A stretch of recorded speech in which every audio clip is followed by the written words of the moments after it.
سلام عرض میکنم خدمت همه دوستان عزیز. امیدوارم هر جا هستید حالتون خوب باشه. امروز اومدی با یه قسمت دیگه ای از مجموعه فیلم آموزشیمون. یه قسمت خیلی مهم هم هست.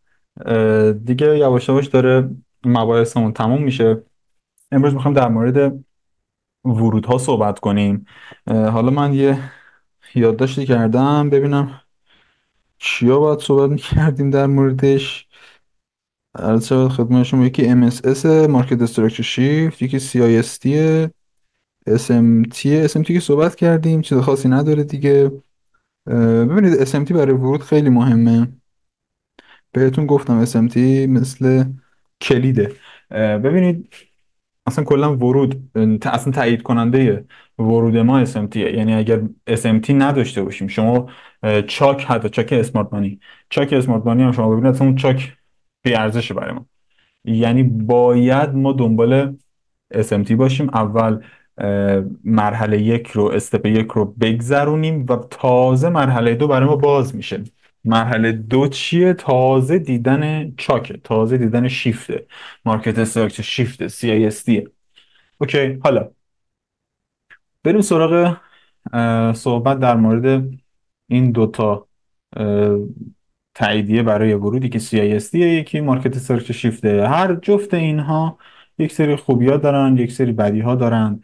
مثلا خوبی مارکت سرچ شیفت اینه که خب اطمینان بهتری داره. یعنی کسایی که ریسک گریز ترن میتونن از مارکت سرچ شیفت استفاده کنن یا MSS استفاده کنن. حالا من دیگه کامل اسمشو نمیگم. و یا کسایی که یه مقدار ریسک پذیرترن میتونن از CISD استفاده کنن. CISD یه خود ریسکش بالاتره ولی خب تاییدیه زودتری بهمون میده. مارکت استراکچر شیفت چیه؟ ببینید MSS چیه؟ MSS همون BOS. حالا این BOS میتونه چه از، یعنی اون لگی که قراره استراکچر بشکونه میتونه این لگ، این حالا لو توی اینجا میتونه جزئی از این لگ سعودیون باشه. یعنی میتونه جزئی از این لگ سعودیون باشه و یا میتونه نه به این شکل، میتونه به این شکل باشه. هیچ موردی نداره. پس این برای ما چیه؟ MSS. پس یکی از تاییدیه ما اینه، خیلی ساده. اوکی. اما CIST چیه؟ CIST هم همینه. بذار من روی اینجا توضیح بدم. CIST به این شکله. به عنوان مثال من یک همچین استراکچری دارم که خورده حالا به یک ساپلایی به این شکل و من منتظرم که اینجا تاییدیه ببینم. خب اگر قرار باشه که مارکت به من اینجا چیکار کنه، شیفت بده، MSS بده، باید اینجا رو برک کنه دیگه. قبول دارید؟ باید این خط رو برک کنه. بعد این خط رو برک کنه و بعد حالا بیاد بالا یا نیاد بالا تا حتی همینجا و شروع کنه بریخت.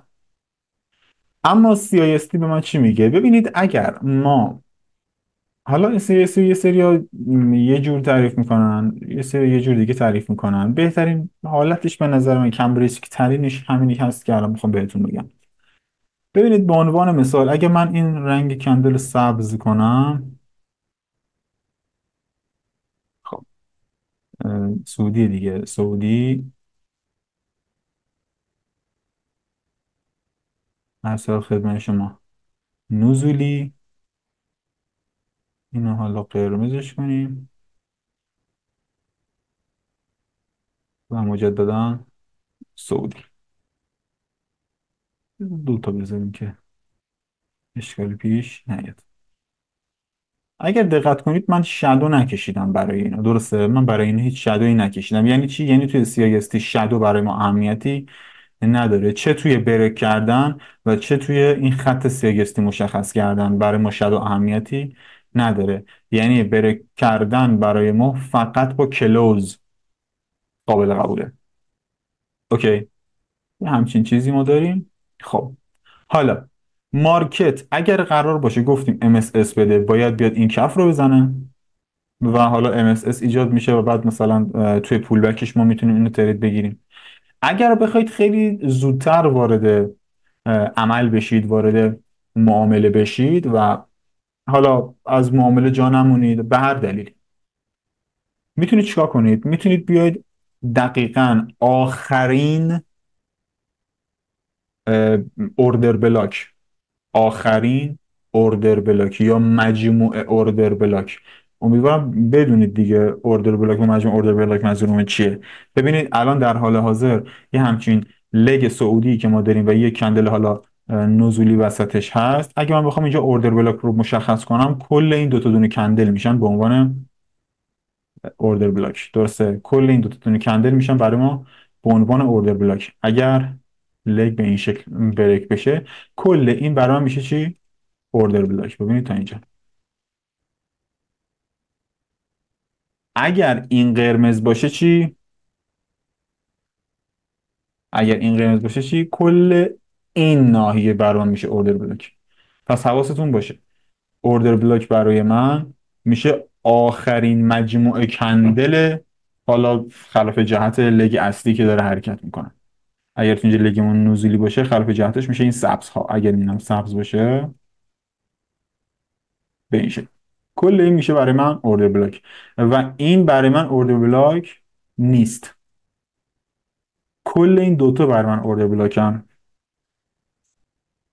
اوکی. حواستون به شادو هم باشه، طبیعتا اگه شادو باشه با شادو منظورمون دیگه. حالا CIST چی میگه؟ CIST میگه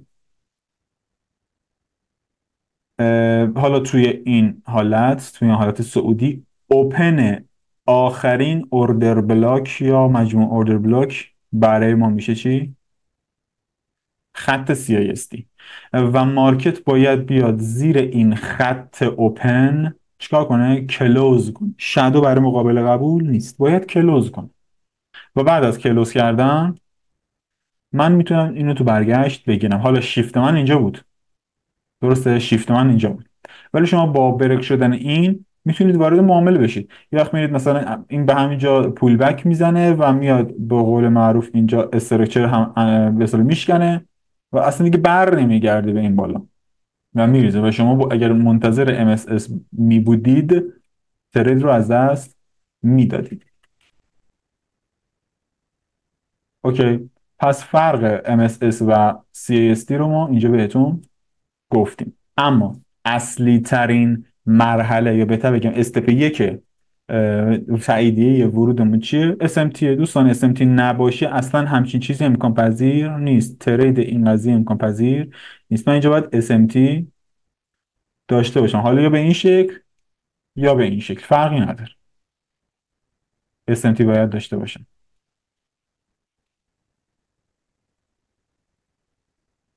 خب اون نمونه هم که حالا یه سری از حالا اساتید صحبت میکنن در موردش چیه؟ اونا میگن که ما الان اینجا گفتیم در مورد آخرین اوردر بلاک صحبت کردیم، حالا اوردر بلاک یا مجموع اوردر بلاک، ولی یه سری میگن نه اصلا نیازی نیست مجموع اوردر بلاک، همون آخرین کندل، آخرین کندل، این اگه این اوردر بلاک ما باشه آخرین کندل ما میشه این آخرین کندل اوپن، آخرین کندل برام کلوز کنه زیرش کفایت میکنه. ولی من میگم نه، این یه خود ریسکش بالاتره.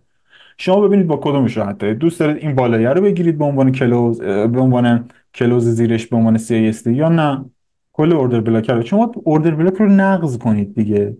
اصلا ما یک تاییدیه داریم به عنوان چی؟ اه، تری پی دی اری فیلیر. یعنی چی؟ یعنی سه تا دونه آرایه باید نقض بشه. این نقض شدن مهمه دیگه. اینجا الان نقض شد، این آرایه برای من نقش شد و من تازه میتونم با این ورود بگیرم. اوکی. ولی اگر این بالایی باشه، آرایه من که اصلی این هست هنوز نقض نشده. حالا این دیدگاهی هستش که یک سری از دوستان دارن و خب برای اونا، برای سیستم اونا جواب میده. شاید واقعا جواب هم باشه. من تشخیص میدم که اصلا میکنم، من ترجیح میدم که از اون استفاده نکنم. بازم میل خودتونه، هر جور که خودتون سلام میدین با بک تستاتون میتونید متوجه بشید که کدوما ریسکش کمتره. این برای من ریسک کمتری داشت. من راحت. MSS هم که دیگه یه چیزیه دیگه، خیلی سال است. برای MSS هم ما نیاز داریم به چی؟ SMT. اینجا SMT یا اینجا SMT فرقی نداره. با کنیم. اوکی. یه عامل دیگه ای هست که خیلی مهمه بحث تایم، ما هر جایی نباید دنبال شیفت بگردیم، هر جایی نباید دنبال CIST بگردیم، باید توی یک سری تایم های اصلی دنبال این قضیه بگردیم. تایم اصلی یعنی چی؟ یعنی کیلزون ها یا تایم های ماکرو. اوکی، حالا اگر ما بگیم کیلزون رو بهتره، تایم های ماکرو خب طبیعتا یه مقدار کمتر میشه، خیلی محدودتر میشه و عملا میشه گفتش که در طول روز شاید یکی یا دو تا دونه اونم شانسی بتونید شیفت رو بگیرید. خب با اینکه وین ریت بالایی دارن ولی خب تعداد ترید خیلی کمتری میشه ازشون گرفت. ولی خب همون تایم کیلزون رو بهتون میگیم تا بتونید که خب حداقل یک تایم به خصوصی هست میتونید ازش استفاده کنید، یه تایم همچین زیادی هم هست میتونید ازش به عنوان تایم اصلی تریدتون شروع کنید. توی این تایم ها شیفت دیدن خیلی خوب، شیفت دیدن یعنی خود شیفت اتفاق افتادن توی این تایم خیلی خوبه. حالا ورود گرفتن که اصلا بحثش جداست. مثلا شما یه تایمی دارید به این شکل، خب این تایم مثلا کلیزون لندن، اوکی. شما مثلا میاد اینجا شیفت رو میبینید، مثلا یه جور دیگه رسمش کنم به این شکل به این شکل به این شکل، مثلا همین، مثلا شیفت رو اینطوری میگیرید، این شیفت خارج این تایم دیگه، اوکی. حالا مارکت میاد توی همین تایم اوردر شما رو فعال میکنه، مارکت میاد توی همین تایم اوردر شما رو فعال میکنه. حالا این میخواد یا میاد میریزه یا به اشتباه تحلیل کردید و میره به سمت اون، کاری بینش ندید، اوکی. اگر این اتفاق بیفته معتبره، اینکه ترید دقیقا توی این کیلزون فعال بشه خیلی ترید معتبری. اما اگر خود شیفت هم داخل این تایم اتفاق بیفته خیلی خیلی معتبرتره. یعنی چی؟ یعنی این اتفاق بیفته، حتی همین، فقط همین بی او اس، همین شیفته داخل این تایم کیلزون اتفاق بیفته، خیلی اطمینان ما بیشتری داریم برای ترید کردن. اوکی. حالا ما اندیکاتور اینجا داریم.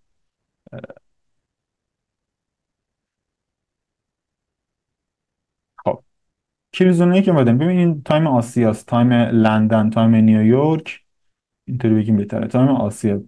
این فکر کنم برای روز قبل رو نشون نمیده، ما اینو زیادش کنیم دوتاش کنیم بیاد برای گذاشتم نشون بفهم. تایم آسیا، تایم لندن 6 ساعت 6 ساعت 6 ساعت دیگه، 6 ساعت آسیا، 6 ساعت لندن نیویورک و افتر. ما حالا کاری به این 6 ساعت نداریم. چیزی که برای ما خیلی مهمه چیه؟ این پررنگ تر است. کیلوزون آسیا هم خب طبیعتا ما تایممون اصلا با آسیا نمیخوره، ما زیاد اصلا کاری باهاش نداریم. ما کیلوزون لندن خیلی باهاش کار داریم. به تایم نیویورک UTC منهای 4 میشه از ساعت 2 تا ساعت 5.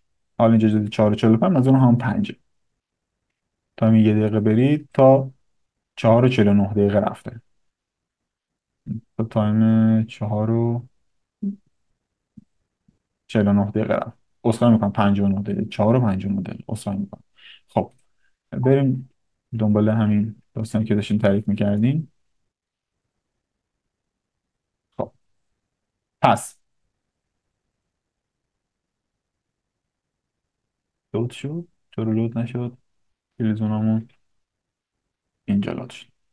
پس چی شد؟ تایم کیلزون لندن میشه از ساعت 2 تا 5، کیلزون نیویورک میشه از ساعت 7 تا 10، کیلزون نیویورک میشه از ساعت 7 تا 10. اما یه تایم خیلی مهمی داریم، ببینید این تایم افترنون هم کیلزون داره، ما میگیم کاری با اینو نداریم، اینا دیگه تایم خارجه، اینا دیگه تایم مثلا ترید نیستن، این دوتا دیگه تایم ترید نیستن. تایم اصلی ترید این چند ساعت، همین چند ساعت. حالا اگر شما داخل این 6 ساعته یه مثلا لندن هم بخواید ترید بگیرید مشکلی نداره، ولی وین ریتتون میاد پایین‌تر. اصل تایم ها همین دو تا دونه تایمه، یعنی شما این دو تا دونه تایم ترید بگیرید کفایت میکنه. حالا یه سری مثلا میان میگن که آقا این تایم یه تیکه تایم فرانکفورته، اصلا کاری باهاش نداری. وقتی اینقدر ریسک داره چرا باید تریدش کنی؟ شما همیشه در نظر بگیرید میخواد یه اکانت 100,000 دلاری 200,000 دلاری رو باهاش ترید بگیرید، طبیعتا میان مطمئن ترین رو انتخاب میکنید دیگه. اوکی. حالا پس این کلیزون لندن، کلیزون نیویورک، اما یه داستانی داره، یه تایم دیگه ای داریم داخل به قول معروف پنجره نیویورک تحت عنوان لندن کلوز یا کلوز لندن. کلوز لندن هم خیلی مهمه. یک بازه 2 ساعت است بین ساعت 10 تا 12 به وقت نیویورک. معمولا حرکات ریورسال توی این تایم اتفاق میفته. معمولا حرکات ریورسال توی این تایم اتفاق میفته. ببینید به این شکل از ساعت 10 تا حالا 11:45 چون تایم فریم 15 دقیقه است، همون 12 شما در نظر بگیرید. ساعت 10 تا 12 تایم ریورسال. از صبح تا الان مارکت داشته چیکار میکرده؟ صعود میکرده. تایم ریورسال تایید کننده یک به اصطلاح حرکت تایم کلوز لندن یک تایید کننده برای تایم ریورسالمونه. به این شکل ریورس کرد. درسته؟ حالا اینجا رو ببینید. اینجا ادامه دهنده است. ما به صورت کلی این تایم رو به عنوان تایم ریورسال در نظر میگیریم. خب قرار نیست این ریت 100 داشته باشه دیگه. معمولا این شکلی، یعنی شما اگر ستاپ چیده بشه، ستاپ ریورسال چیده بشه، به عنوان مثال یک پی دی اچ اینجا داشته باشید. حالا اگه بخوام با سبک یوسف در نظر بگیریم، اگه اینجا یک پی دی اچ داشته باشید و تاییدی های دیگه هم که ما در موردش صحبت کردیم داشته باشید و اینجا تایم لندن کلوز هم باشه، خیلی اطمینان زیادی دارید برای برگشت. ببینید کل تایم اینجا ریخته. اینجا تایم ریورسالی که دیگه انتهای اصلاحمونه، انتهای حرکت ریزشیمونه. حالا میتونه این در حد یک پول بک باشه، میتونه اصلا کلا مارکت رو جهتش رو عوض کنه. ساعت 10 تا 12 ببینیم اینجا اتفاق افتاده. اینجا نه چیز خاصی نه دیگه، گذشته. نکنید اینجا ریورسال من اینجا بوده، ریورسال من توی این ناحیه بوده. ساعت 10 کجا؟ ساعت 10 با این کندل شروع شد دیگه، نیومده به این برسه دیگه، شروع کرده به ریختن به همین شکل. حالا اون داستان CIST و MSSی که ما در موردش صحبت کردیم توی این تایم ها به شدت کارا هستن، به شدت مفید هستن. ببینید اینجا رو توی این تایم میشه، آره میشه، آره دیگه میشه پنجشنبه. آنجا پایین هم نوشته میشه پنجشنبه. درسته؟ ببینید اینجا کلیزونه نیویورک. CIST من کدوم میشه؟ CIST من، خط CIST من میشه اینجا. نکنید اوپن این مجموعه اوردر بلاک، ادامه میدید. این شادو یا هیچ کدوم قابل قبول نیست، قابل قبول نیست، میخوره به اینجا و با این کلوز میکنه. با این کلوز میکنه. همین کفایت میکنه برای تاییدیه برای شورت ما. اوکی. بعدی البته این الان تو تایم فریم 15 دقیقه است. حالا ما میدونیم تایم فریم های پایین‌تر، اما بزنیم تایم فریم پایین‌تر که بیشتر ببینیم. اوکی، مثلا همینجا که ما دیدیم، ببینید اینجا اصلا خیلی مثال خیلی خوبیه. اینجا رو ببینید. من اگر بخوام شیفت بگیرم، اگر بخوام شیفت بگیرم بعد تا این پایینا وایستم. درسته؟ ولی CIST من کجاست؟ اینجاست. CIST من اینجاست. مارکت بعد از کلوز این کندل به من تاییدیه داده برای ترید کردن. اوکی، تاییدیه برای ترید کردن. به این شکل 50% میتونیم بکاریم. یک ترید تا این حد میتونیم بکاریم. ریوارد 2. یا میتونید یه مقدار اعداد خاص استفاده کنید. مثلا من این رو گذاشتم، اینجا پاکش کنم. اون عدد خاصی که گفتیم چی بود؟ ای گفتید از اینجا استفاده کنید. مثلا میریم تایم فریم 1 دقیقه، بزنیم 1 دقیقه شو بریم. یه لحظه اجازه بدهید. به این شکل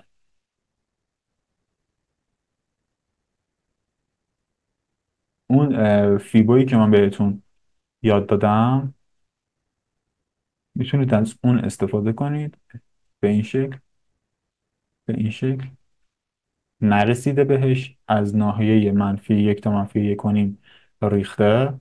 و حداقل اینه که از 50% که ما از اون بالا گذاشتیم این مقدار ریفاین تر. خب و ریخته به سمت پایین، ممکنه که باز هم اینجا یک اصلاح دیگه بده و در نهایت از ناحیه -2 تا -2.5 به این شکل ریزش کنه به سمت پایین. این ابزاره کمکی هستن برای ترید. این فیبوها و اینا اعداد خیلی مهمی هستن برای ترید کردن. خیلی میتونید از استفاده های خوبی رو داشته باشید. حالا یه اعداد دیگه هم هستن میتونید از این هم استفاده کنین. هم از این میتونید استفاده کنید، هم از این میتونید استفاده کنید. فرقی نداره. این یه چیز میگه، اون یکی یه چیز میگه. هیچ فرق خاصی نداره. شما اگر یه دونه فیبو داشته باشید، این اعداد هم براتون اعداد خوبی میتونن باشن. از این نواحی هم مارکت میتونه برگرده. اوکی. خب پس متوجه شدید دیگه داستان چیه. حالا بذار ببینیم اینجا اصلا شیفت داریم یا نه. عذرخواهی میکنم، بریم ببینیم اینجا SMT داریم یا که خیر. که به وضوح میتونیم ببینیم دیگه. یه لحظه من اندیکاتور رو بفرستم و خب به وضوح دارید میبینید اینجا SMT رو ببینید. درسته؟ اصلا SMT اصل داستانه. SMT اصل داستان. البته شیفتی که ما دیدیم اینجاست. شیفتی که ما دیدیم اینجاست.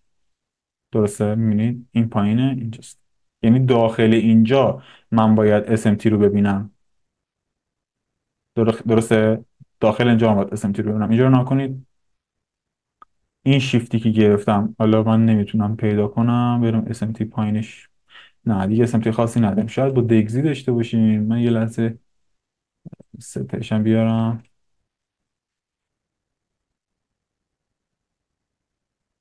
یکی رو بیارم که تحلیلمون درست بشه.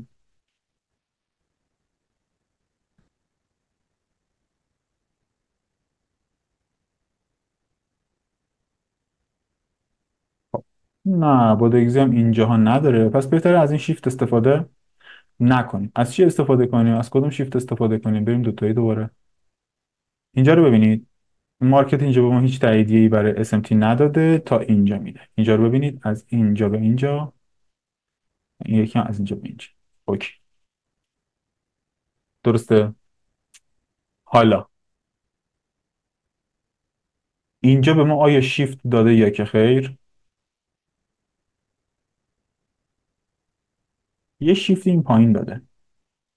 درسته. یه شیفت این پایین داده که تو اینجا نداده. ما کاری نداریم که این نداده این داده، اون مشکل نداره.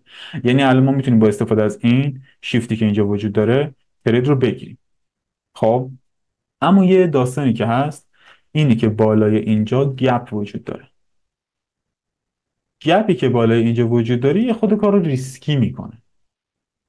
یعنی بهتره چی؟ بهتره که مارکت بیاد به سمت پریمیوم تر، یعنی یه خود همچین نزدیک بشه تا بتونه مثلا تاچ کنه این ناحیه ها رو و بعد شیفت بده. یعنی بعد SMT دوباره بده و بعد اینجا شیفت بده و ترید کنه. یعنی اگر الان اینجا شما با استفاده از شیفت و SMT بخواید ترید بگیرید، به خاطر وجود این گپ ها خیلی غیر منطقیه من بخوام اینجا استاپامو اینجا بذارم و خیلی غیر منطقیه من اینجا شیفتمو ببینم و بیام استاپم این بالا بذارم.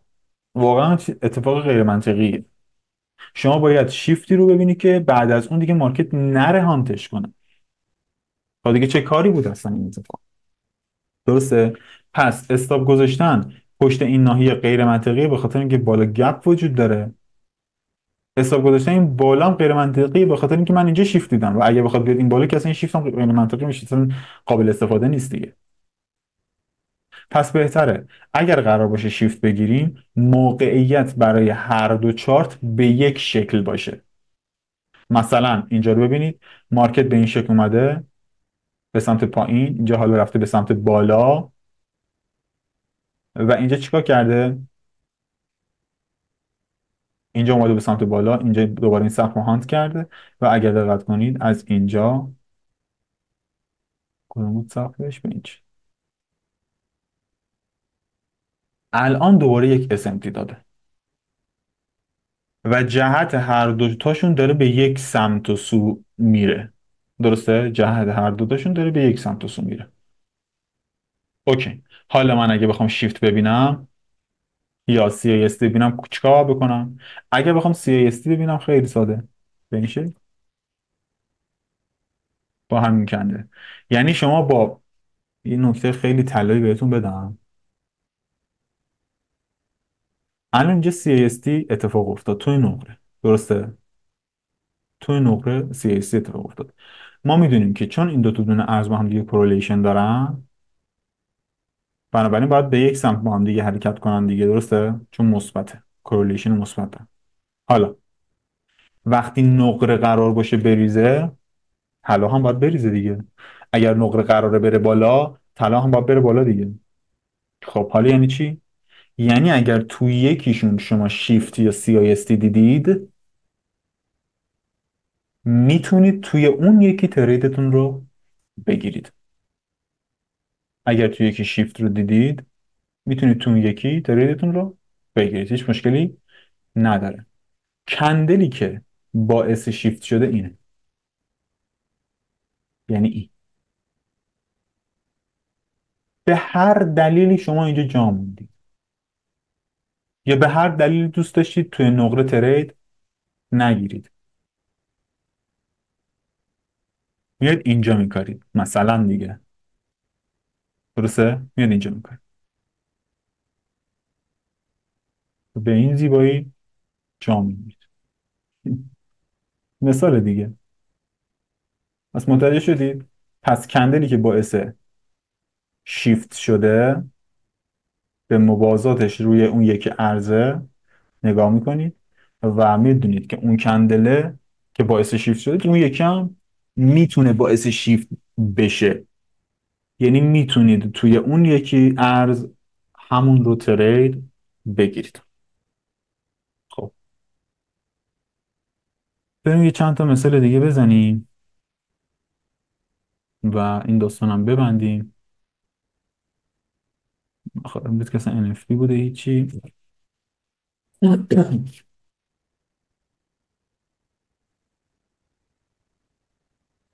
بریم تایم فریم 15 دقیقه.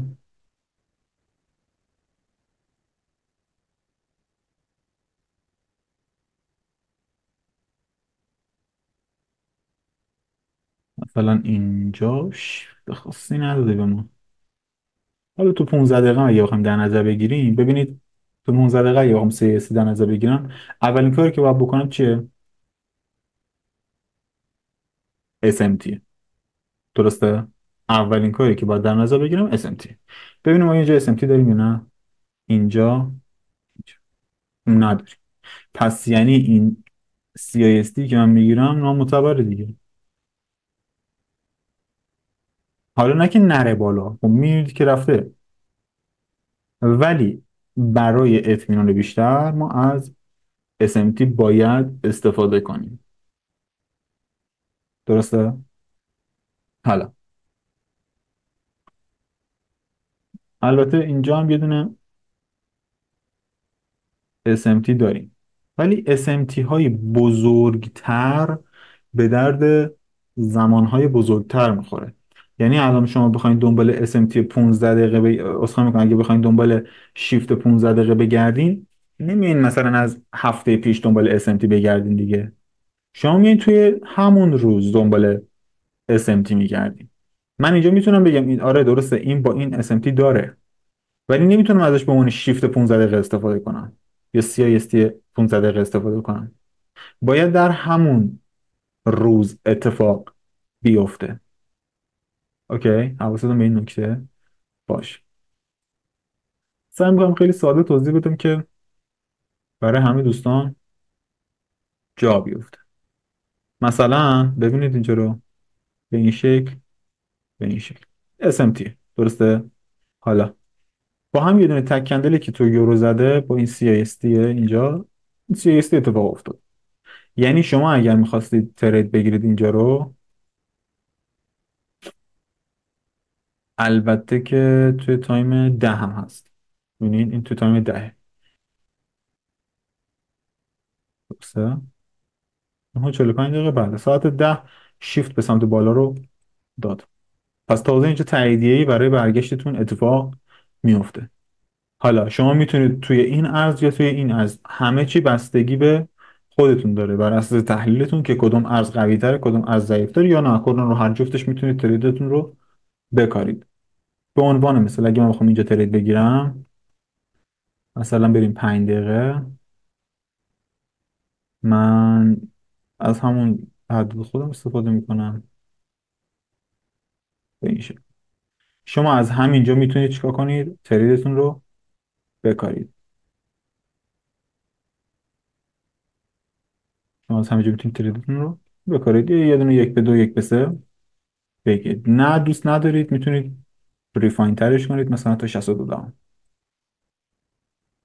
ریواردتون رو طبیعتا میاد اینجا.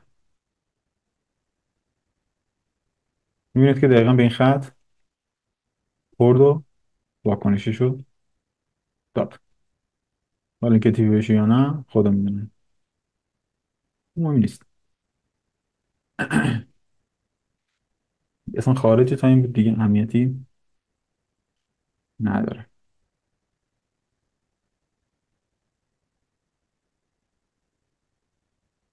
خب هر سال خدمت شما که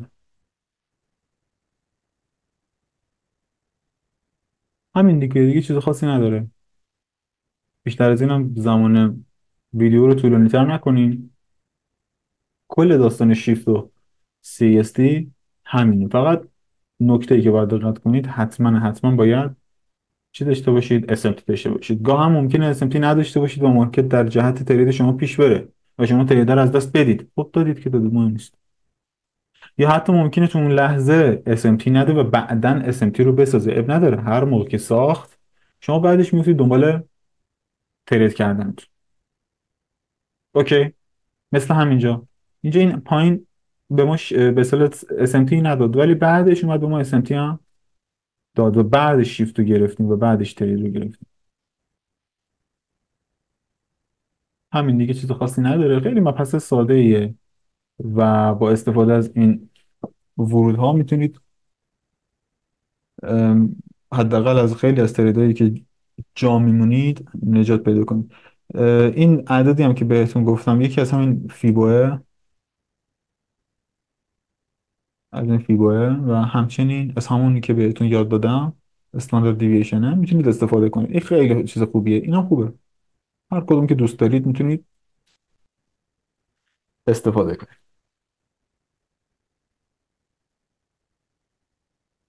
اینم پس ورود. عرض شود خدمتتون که ایشالله جلسه بعدی میریم یه تاپ داون هم میریم که ببینیم که اصلا اینایی که یاد گرفتیم تا الان به چه دردمون میخوره. پس تا درود دیگر شما رو به خدای بزرگ منان میسپارم. خدا نگهدار، موفق باشید.